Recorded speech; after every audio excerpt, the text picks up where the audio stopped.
આ તરફ રાજપીપળામાં મળેલી સંકલન સમિતિની બેઠક તોફાની બની હતી। અહીંયા સંકલન સમિતિની બેઠકમાં અલગ અલગ મુદ્દે રજૂઆત થઈ, જેને લઈ બેઠક તોફાની બની, જ્યાં સાંસદ ધારાસભ્યો જિલ્લાના પ્રશ્નો પર રજૂઆત કરી હતી।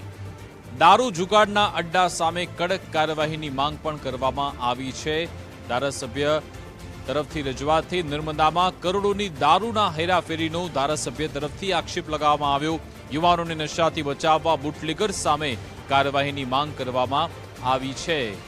નાંદોદના વરખડ ડ્રગ્સ કેસમાં કડક કાર્યવાહીની પણ રજૂઆત ધારાસભ્ય તરફથી કરવામાં આવી છે।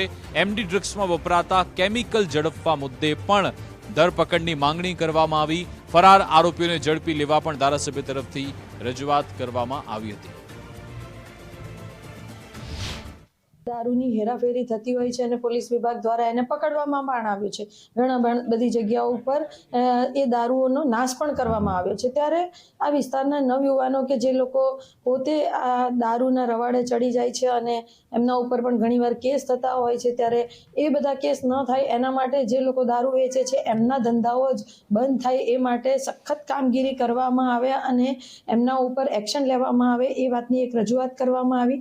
અને આના લીધે જે નવયુવાનોને ફેટલ થઈ જવાની પણ ઘણી બધી શક્યતાઓ રહેતી હોય છે, ત્યારે આવા વિસ્તારમાં નવયુવાનોનું જીવન બચાવવા માટે આવા લોકો ઉપર એક્શન લેવા માટે અને દારૂ જુગારના જે લોકો ધંધા કરતા હોય છે એમની ઉપર સખત એક્શન કરી એમની પર કાર્યવાહી કરવામાં આવે એ વિષય પણ લેવામાં આવ્યો છે।